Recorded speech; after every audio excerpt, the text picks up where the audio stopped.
പ്രാർത്ഥനയാണ് വാസ്തവത്തിൽ എല്ലാ ആരാധനകളുടെയും ആത്മാവ് എന്ന് പ്രവാചകൻ സല്ലല്ലാഹു അലൈഹി വസല്ലം പഠിപ്പിച്ചിട്ടുണ്ട്. അദ്ദുആഉ മുഖുൽ ഇബാദ. നമ്മൾ പ്രാർത്ഥിക്കുമ്പോൾ വാസ്തവത്തിൽ നമ്മളുടെ എല്ലാ ബലഹീനതകളും ദൗർബല്യങ്ങളും അള്ളാഹുവിനോട് ഏറ്റുപറയുകയാണ് ചെയ്യുന്നത്. അള്ളാഹുവിനുള്ള നമ്മുടെ വിശ്വാസത്തിന്റെ ഒരു തെളിവ് കൂടിയാണ് പ്രാർത്ഥന എന്ന് പറയുന്നത്. കാരണം നമ്മൾ പ്രാർത്ഥിക്കുമ്പോൾ ആ പ്രാർത്ഥനയിലൂടെ നമ്മുടെ കഴിവില്ലായ്മ അല്ലെങ്കിൽ നമുക്ക് ഒരു പ്രശ്നത്തെ, നാം അഭിമുഖീകരിക്കുന്ന ഒരു പ്രശ്നത്തെയോ നമ്മുടെ ഒരു ആവശ്യത്തെയോ നിവർത്തിക്കാനുള്ള നമ്മുടെ കഴിവുകേടിനെ നമ്മൾ അംഗീകരിക്കുകയും അത് പൂർണ്ണമായി പരിഹരിക്കാൻ സാധിക്കുന്നവൻ എന്നുള്ള നിലക്ക് അത് നമ്മൾ അള്ളാഹുവിനെ ഏൽപ്പിക്കുകയുമാണ് ചെയ്യുന്നത്. അതുകൊണ്ടാണ് ഉമർ ഇബ്നുൽ ഖത്താബ് റളിയല്ലാഹു അൻഹു പറഞ്ഞത്, ഞാൻ പ്രാർത്ഥനയുടെ ഉത്തരത്തെ കുറിച്ച് വല്ലാതെ ചിന്തിക്കുന്നില്ല, മറിച്ച് പ്രാർത്ഥിക്കുക എന്നതാണ് എന്റെ ഏറ്റവും പ്രധാനപ്പെട്ട കൺസേൺ എന്ന് പറയുന്നത്. അത് പ്രാർത്ഥനയാണ്.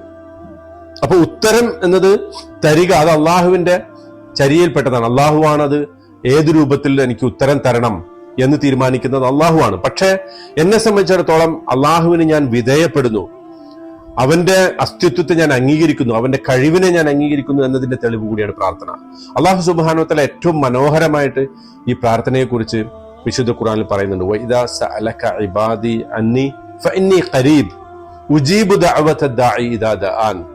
അടിമകൾ എന്നെ കുറിച്ച് താങ്കളോട് ചോദിച്ചാൽ ഞാൻ അവരോട് വളരെ അടുത്തവനാണ്, പ്രാർത്ഥിക്കുന്നവന്റെ പ്രാർത്ഥന ഒക്കെ ഞാൻ ഉത്തരം നൽകും. അപ്പൊ ഏറ്റവും അടുത്ത് നിൽക്കുന്ന അള്ളാഹു.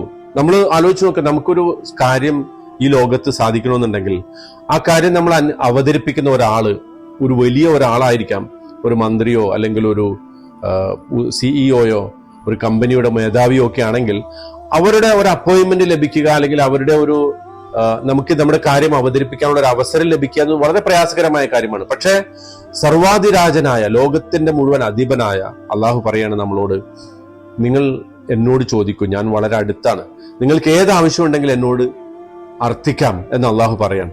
ഈ ചോദ്യത്തിന്റെ ഉത്തരം ഒരു പക്ഷെ അള്ളാഹു നമുക്ക് പല രൂപത്തിലാണ് നൽകും. ഒന്നുകിൽ നമ്മൾ ചോദിച്ചത് നൽകും, അല്ലെങ്കിൽ നമ്മുടെ ഈ ചോദ്യത്തിന് അതിനേക്കാൾ ഉത്തമമായത് നൽകും, അല്ലെങ്കിൽ ഈ ചോദ്യത്തിന്റെ ഉത്തരം മുഴുവൻ പരലോകത്തേക്ക് മാറ്റിവെക്കും. എന്തായാലും നമ്മെ സംബന്ധിച്ചിടത്തോളം അത് ഗുണകരം തന്നെയാണ്.